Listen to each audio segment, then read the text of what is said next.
శ్రీముఖ లింగేశ్వర స్వామి,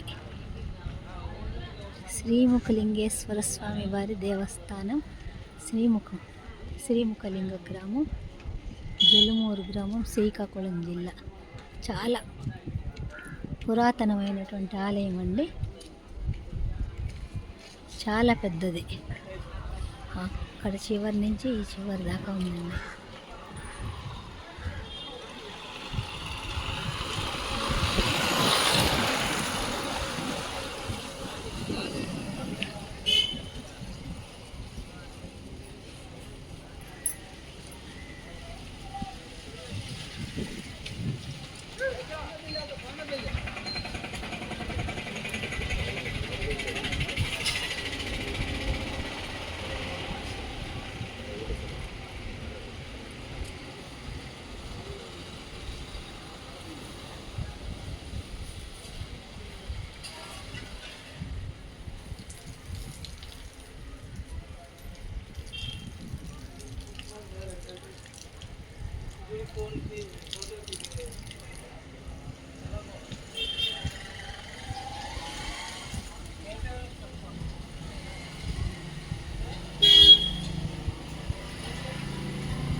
బాబు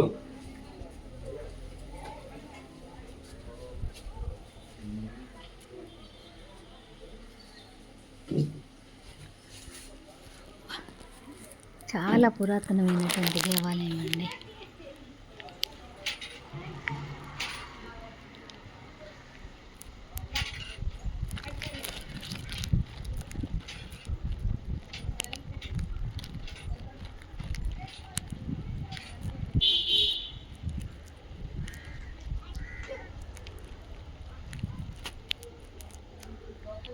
నందీశ్వరుడు.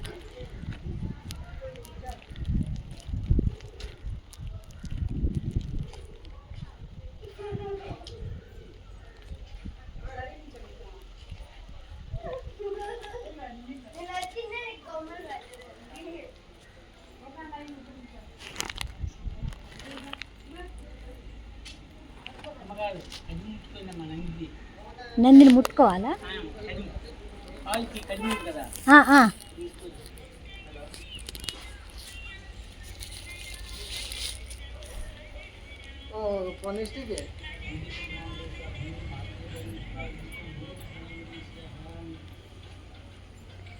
ఏంటిది కాలు అన్న కడియం ముట్టుకున్నందువల్ల ఏంటి?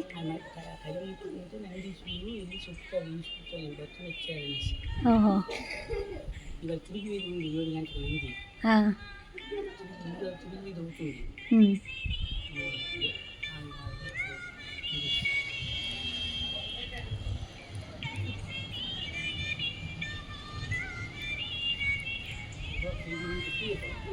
సహకరించండి, ప్రసాదాలు ఇస్తాము. ఇప్పుడు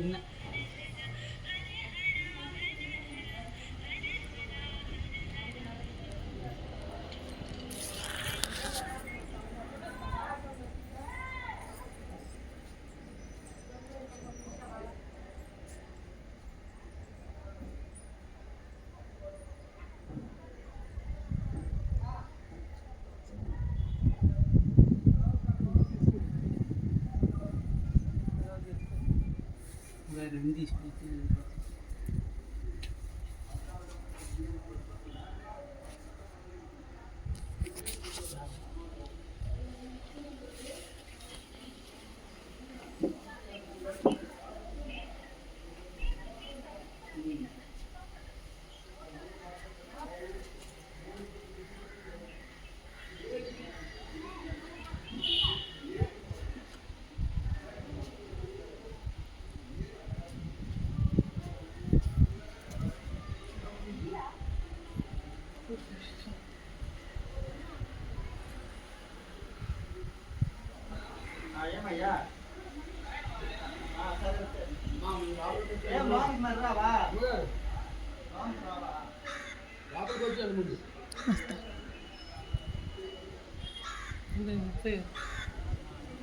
వస్తా. అదా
తెల్లపు లోపల తీయకూడదు, తీయకుండా బయట ఇది పూర్వం ఇదంతా అరణ్య ప్రదేశం. ఈ అరణ్యం పేరు గోవిందవనం, కాశీ ఆనందవనం. ఈ గోవిందవనములో వామదేవుడని ఒక మహర్షి లోక కళ్యాణార్థమై నారాయణము అని మహావిష్ణు యాగాన్ని సంకల్పించారు. ఆ యాగాన్ని సమస్తమైన దేవతల్ని వర్తమానం పంపించారు. అతని ఆజ్ఞ ప్రకారంగా దేవతలందరూ కూడా ఈ అరణ్యానికి చేరుకున్నారు. ఈ దేవతల్లో గంధర్వులు అనేవారు ఒక తెగవారు వచ్చారు. వాళ్ళు దేవతలే. ఆ గంధర్వులు ఏమన్నారు, స్వామి మమ్మల్ని పిలువడానికి కారణం ఏమని స్వామిని అడిగారు. లోక కళ్యాణార్థమై అందరిని పిలిచాను, మీరు వచ్చారు, చాలా సంతోషం. రేపు ఉదయం ఇక్కడ యజ్ఞ ప్రారంభం చేయబోతున్నాను. దేవతలందరూ కూడా నిండి ఉన్నారు. మీరు తూర్పరంజానికి వెళ్ళి యజ్ఞము తాలూకా సమిధిలు తీసుకురమ్మని చెప్పాడు. ఆ సమిధిల కోసం తూర్పరంజానికి వెళ్ళారు గంధర్వులు.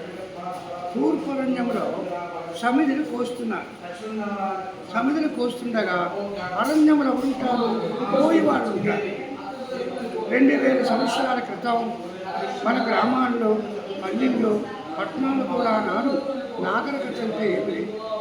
అలాంటిది అరణ్యంలో ఉండే పోయేవాళ్ళు చెట్టు తాలూకా నారని, ఆకులని శరీరం అంతా మూసుకుంటూ, ఇంకా కొంతమంది పోయి కన్యలు ఇంకా నాగరికత తెలవక నగ్న దేహాలతో వాళ్ళు పోయి డ్యాన్సులు చేస్తున్నారు. పవిత్రమైన గంధర్వం ఈ కట్టెలు కూస్తుండగా ఆ నగ్న దేహాలతో ఉండే పోయి కన్యలకు వారు చూసి కట్టెల్ని మర్చిపోయారు. 26 కట్టెల్ని మర్చిపోయారు. వీరు కూడా వాళ్ళతో సమానంగా డ్యాన్సులు చేసుకుని ఆటపాటలాడుకొని కామాంధులే ఉండిపోయారు. అప్పుడు వామదేవ మహర్షి గారు కోపం వచ్చి, మీరు కూడా కోయి వాళ్ళు అయిపోయాగా అని చెప్పించేశాడు. పవిత్రమైన గంధర్వులు కోయి వాళ్ళు అయిపోయారు. ఎప్పుడైతే వారు కోయి వాళ్ళు అయిపోయారో ఈ విషయం నారద మహర్షిగా తెలిసింది. ఆయన వెళ్ళి చెప్పాడు, ఆయన వామదేవుని తాలూకు శాపం ఇది, అమోఘము తిరుగుండదు, అతనికి మళ్ళీ మీరు శరణి వేడుకోండి అని చెప్పారు.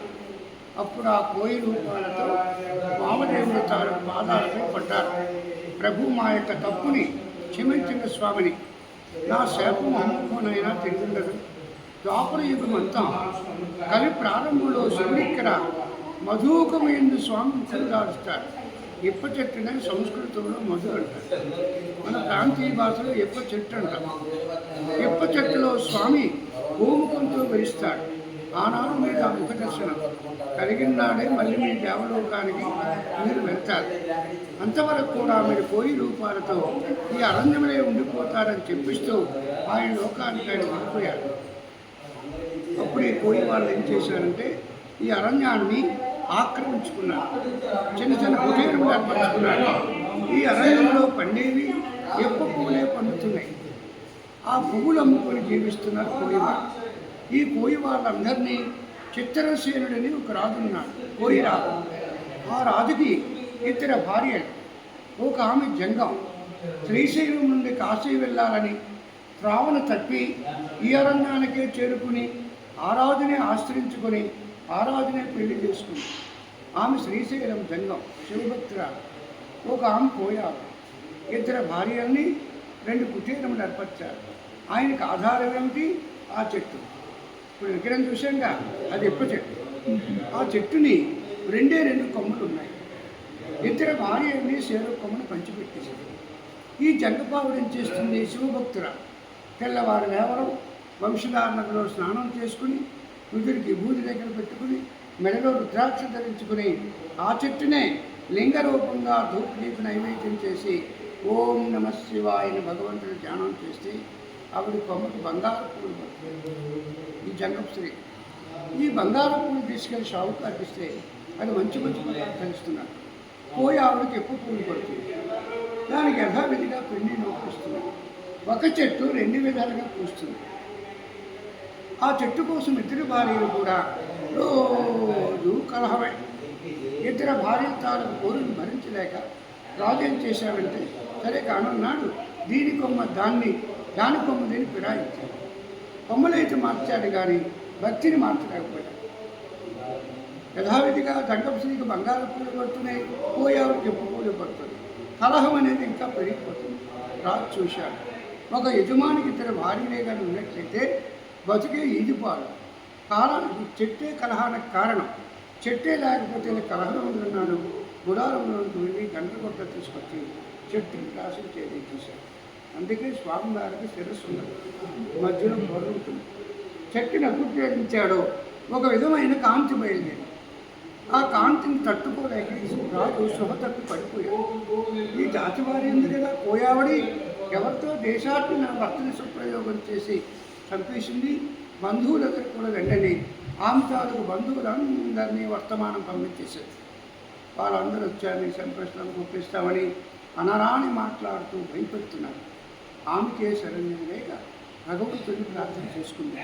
ఎప్పుడైతే భగవంతుని ప్రార్థన చేసిందో అప్పుడు అగ్ని చల్లారి ఏ ముదిలైతే భూమిలో ఉందో ఆ ముదిలి ఎందు శంకరుడు గోముఖంతో పోయి వాళ్ళకందరికీ ముఖదర్శనం ఇచ్చాడు. ఆ ముఖదర్శనం ఎప్పుడైతే వాళ్ళకి కలిగిందో వాళ్ళ కోయి రూపాలు పోయాయి. గంధర్వతాల జ్ఞానం కలిగి ఆనాడు వాళ్ళ దేవలోకాలకు వెళ్ళి 1,000 మంది దేవతలు చెప్పారు. ఆ దేవతలు వచ్చారు, స్వామిని దర్శించుకున్నారు. ఇక్కడ పంచక్రోశ మధ్యస్థలం 12 కిలోమీటర్ విస్తీర్ణములు కూడా 1,000 లింగాన్ని ప్రతిష్ఠించుకొని ఎవరి లోకానికి వెళ్ళిపోయే దేవతలు. అక్కడ కొన్నాళ్ళు పోయిన తర్వాత సోళరాజులు వచ్చారు. సోళుడు సోళగంగా అనంతవర్మన్ చక్రవర్తి ఆలయ నిర్మాణం చేశారు. ఆ తర్వాత ఎంతోమంది రాజులు మారారు. లాస్ట్ రాజులు పర్లాగముడి, ఇది ఒరిస్సా. పర్లాగములో గజుప్త రాజులు. దీనికి 8 ఎన్నో ఆస్తులు ఇచ్చారు. ఆ ఆస్తులను కూడా దున్నేవాడు భూమి అంతా అయిపోయింది. మాది భువనేశ్వరం, 10 కుటుంబాలు. ఇప్పుడు ఆస్తులు ఏం లేవా ఈ గుడికి? ఎవరు తీసేసుకున్నారు? దున్నేవాడు భూమి రైతులు సాగుగా తీసుకున్నారు. భూములు మరి లేవు. ఒక 40 ఎకరాలు మాత్రం ఉంది. అదే ప్రభుత్వం తరఫున ఉంది, ఎండామెంట్ తరఫున. ఆ 40 ఎకరాల్లో పండేది స్వామికి మాన్యం ఇస్తారు. రోజుకి 8 కేజీలు బియ్యం, పప్పు, ఉప్పు, చింతపండు, నూనె, నెయ్యి కోసం 150 రూపాయలు ఇస్తారు. అదే గవర్నమెంట్ ఇచ్చిన జీతం పూజారికి. మళ్ళీ 80 రోజులు వస్తారు లోనికి. అలాగే 30 కుటుంబాలకి నుంచి ఆశ్రయించుకుని ఉంటుంటాం. మీకు జీతాలు ఏమి? జీతం బత్యం ఏమీ లేదు. ఇది వంశపారంపర్యం. ఈ 30 కుటుంబాలు కూడా మీలాంటి వాళ్ళు రావడం, కథలు చెప్పడం, పూజించేయడం, మీరిచ్చే ద్రవ్యంతో ఈ 30 కుటుంబాలు కూడా జీవిస్తున్నాం. కానీ గర్భాలయంలో రోజుకు పూజ. ఈవేళ ఎంత దొరికినా వాడిని 3 కోట్ల భాగం చేస్తూ దీపారాధన పెట్టుకుంటూ మిగతాది ఏముంటాడు కుటుంబ పోషణ. మళ్ళీ 80 రోజులు నాడు వస్తాడు వాడు. అదే ఎంతమంది? 8 మంది ఉన్నారు కాబట్టి 80 ఇళ్ళ వాళ్ళు. ఇక్కడ ఉండేవాళ్ళు 30 కుటుంబాలే ఉంటాం. ఉద్యోగాలు ఉన్నాయి, భూములు ఉన్నాయి, ఆస్తులు ఉన్నాయి, ఎంప్లాయర్స్ చాలామంది. ఏమీ లేని వాళ్ళు 30 కుటుంబాలు. ఇప్పుడు మీ పిల్లలు చదువుకుంటున్నారా ఇవే? చదువుకుంటున్నారు కానీ ఈ వృత్తి మీతోనే ఇదా? మా ఈ వృత్తి మాత్రం సరే పిల్లలు దీనికి రానంటున్నారు. పిల్లలు దీనికి రానంటున్నారు. అదే ఆదాయం లేదు కదా. ఆదాయం లేదు, ఆ. జీవించడానికి కూడా కష్టమైపోతుంది. ఆహా. ఇలాంటి భక్తుల సహకారంతో జీవిస్తున్నాం. అమ్మా, ఇచ్చిన వాడికి దేవుడు ఇచ్చే ఉంటాడు. ఇప్పుడు మనం తీసుకురాలి. అలా ఈయనకి శ్రీముఖలింగం అని పేరు వచ్చింది. శ్రీముఖలింగం, శ్రీ అంటే మంగళకరమైనది, ఆ, శ్రీ అంటే లక్ష్మీదేవి. గోముఖంతో వెలిశాడంటే ఆ, గో అంటే లక్ష్మీదేవి, ఓకే. శ్రీ అంటే మంగళకరమైనది. మధుకం అంటే ఇప్ప చెట్టులో వెలిశాడు స్వామి. ఓహో. ఇటువంటి శివలింగం హృదయం అంటే ఎక్కడ కూడా ఉండదు. ఆహా. శివుడు ఎక్కడైనా లింగమే కానీ ముఖవర్షణం ఇక్కడ ఉండదు. ఎందుకంటే ఋగుమాన శాపం ఉంది శివుడికి. అవును కలియుగంలో నీకు రూపం ఉండేది కాదు వృక్షాపం. అవును. ఇక్కడ స్వామి దేవతలకు మోక్షం కోసం, మానవులకు మోక్షం కోసం ఇప్ప చెట్టులో గోముఖంతో వెలిశాడు. ఆ. ఇప్ప చెట్టు మొదలై మ్హూ. ఆ ఇప్ప చెట్టు మొదల్లో గోముఖంతో వెలిశాడు. ఓహో. ఇది స్వామివారి తాల తలపురమ్మ. ఎన్ని సంవత్సరాల క్రితం అండి? 2000 సంవత్సరాల పైన 2000 సంవత్సరాలు. 2400 అయింది. ఓహో. స్వామి పెట్టారు. ఇప్పుడు మీరు చెప్పిన ఇది కూడా అప్పటిదే. అప్పుడు ఓహో. ఆ తొట్టి చూశారుగా, అవునవును. తొట్టి అవును. వెళ్ళారు అక్కడికి. వెళ్ళాము. ఈ ఊళ్ళో కుమ్మరివాడు ఉండేవాడు, ఆ, కుండ చేసేవాడు. ఆ, వాడి పేరు నాగన్న. ఆ, వాడు ప్రతినిత్యం కూడా స్వామివారికి మట్టి ప్రభుత్వం దీపారాధన, మట్టి కుండలు వంట కోసం ఇచ్చేవాడు. ఆ, పూర్వం మట్టి కుండలే వండుకుండేవాడు. మ్, వాడికి ధనం ఉంది, ఐశ్వర్యం, ఆరోగ్యం అన్నీ ఉన్నాయి. గర్భవాసంలో పిల్లలు లేరు. స్వామి ఎంత ధనమిచ్చావు కానీ నా సంతానం లేదు స్వామి, సంతానాన్ని ప్రసాదిస్తే నీకు మట్టి తొట్టిస్తారని మొక్కుకున్నాడు. మ్, వాడికి 60 ఏళ్ళు పుత్ర సంతానం కలిగింది. మ్, సంతానం ఎప్పుడు కలిగిందో పక్కన ఉషధార నది ఉంది. నది గట్టుకు వెళ్ళి మట్టిని తెచ్చి పాలు తగలకుండా పాలు పంచామృతాలు పోసి చేతులతో మర్దం చేసి తొట్టి తయారు చేశారు. తొట్టి తయారైపోయింది. పూజా ద్రవ్యాలు, పిల్లవాడిని, బంధువుని, పనివాళ్ళు తీసుకొచ్చారు. అన్ని ద్వారాలు దాటేది కానీ గర్భాలం ద్వారానికి వచ్చేటప్పటికి ద్వారం చిన్నది, తొట్టి పెద్దదైపోయింది. ఓ, ఎందుకని కొడుకు పుట్టాడని సంతోషానికి దాని ఫల ప్రమాణం మర్చిపోయాడు. ఓ, పెద్దగా చేసేసాడు. స్వామి చాలా పొరపాటు పని చేశాను నేను, ఆ, ఫల ప్రమాణం మర్చిపోయాను. ఇది లోనకి వెళ్ళడం లేదు, విరిగిపోతుంది అని భయం వేస్తుంది. ఈ వయసులో నాకు ఇచ్చిన సంతానం కూడా నాకు అక్కర్లేదు స్వామిని. ఆ పిల్లవాడిని, పూజా ద్రవ్యాన్ని ఆ తొట్లో పడేశాడు. ఈ ద్వారం కాడిపెట్టి కుమ్మరి వాడి ఇంటికి పోయాడు. ఆ, ఇది 400 సంవత్సరాల క్రితం మాట చెప్తున్నాను. ఆ, పూజారి కూడా రాత్రి 2 గంటల వరకు ఉన్నాడు. కడుపులు వేసుకుని వెళ్ళిపోయాడు. వాడి తాలూకు భక్తిని మెచ్చుకునే పరమేశ్వరుడు అర్ధరాత్రి సమయంలో ఇక్కడుండే తొట్టి స్వామి వెనుక భాగాలు చేసుకున్నాడు. ఆహా. మరో ధరం మరొక పూజారు, రోజు ప్రత్యేకతను చెప్పాను కదా. అదే. మరో ధరం మరొక పూజారు వచ్చాడు. తలుపులు తీసుకుని రాగానే ఎక్కడుండే తొట్టి స్వామి వెనక భాగంలో ఉంది. పిల్లవాడు ఆయన పడుకున్నాడు. పూజా ద్రవ్యాలు అందరే ఉన్నాయి. ఆ, అప్పుడు ఆ కుమ్మడివాడు పిలిపించి ఆ పిల్లవాడిని ఇచ్చిస్తూ పాలు పంచామృతాలతో అభిషేకం చేశారు. ఇప్పుడు కూడా సంతానం లేని వాళ్ళు ఎవరైనా దాన్ని ముక్కుంటే తప్పకుండా సంతానం కలుగుతుంది. వివాహం కాని వాళ్ళు ముక్కుంటే వివాహం కలుగుతున్నారు. అలాగే ఉద్యోగం, వ్యాపారం, వ్యవసాయం, వివాహం, సంతానం, ఏదైనా మంచి కోరిక, మంచి కోరికతో ఏ కోరిక కోరుకున్నా సంవత్సరాలు పునర్చేస్తుంది. అలా కొన్ని వేల మంది వస్తున్నారు. ఓ, అలాగ అనుకున్నది అయ్యేగా అలా రైస్ వేసుకుని పెడుతుంటారు. ఓహో. గోలాంలో రైస్ వేసుకుని పెడుతుంటారు. అలా నిన్న 5 పార్టీలు వచ్చాయి. ఆహా. రైస్ వేసేవారు. అనుకున్నది అయ్యింది. ఆహా. 20 ప్యాకెట్లు తెచ్చేసారు. ఆహాహా. 5 పార్టీ 100 50 కేజీ ప్యాకెట్లు 100 దొరికాయి. ఆహా. నేను పూజారి ఆ, ఎంత దొరికినా వాటి ఒక్కడికే చెందుతుంది. ఆహాహా. మాకెవరు వచ్చాను అదృష్టం. ఆడ అదృష్టంలో 100 ప్యాకెట్లు వచ్చాయి. ఆ, ఒక అమ్మాయికి ఉద్యోగంలో పెళ్లి కాలేదు. 35 సంవత్సరాలు పెళ్ళి అయింది. ఆ, ఆ దంపతులు వచ్చారు. ఆవిడ 20 వేసింది. ఓహో. 20 సంవత్సరాలు అయిన సంతానాలకు అబ్బాయి పుట్టాడు. ఆవిడ ఒక 20 వేసింది. ఒక అబ్బాయికి ఉద్యోగం వచ్చింది. వాడు 20 వేసాడు. ఇలాగే అనుకున్నది అయ్యేగా అంత రైస్ వేసుకుని వెళ్తుంటారు. అమ్మా ఇచ్చిన వారికి దేవుడు ఇచ్చే ఉంటాడు. అనాది సంస్కారం కోటి యజ్ఞం ఫలం ఫలమేత్తు. మీరు బ్రాహ్మణస్య బ్రాహ్మణుడికి చూడండి 30 కుటుంబాలు బ్రాహ్మణులు ఉంటారు. ధన్యవాదాలండి, ధన్యవాదాలు మీరు ఇంత చెప్పినందుకు. ఈ 30 కుటుంబాలు ఉంటాను. తీసుకుంటాం. నేను ఒక్కనే కాదు, మీదే. అదండి, విన్నారు కదా స్వామి పూజారి గారు చెప్పింది, వారి మాటల్లో చెప్పారు. ఇది మీరందరూ కూడా ఈ యొక్క దేవాలయాన్ని సందర్శిస్తారని చెప్పనేది నేను అనుకుంటున్నాను. మీ అందరికి కూడా ఉంటానండి. అర్థమైందా? అవును. ఈ 5 దేవతలు మీకు చూపిస్తాడు.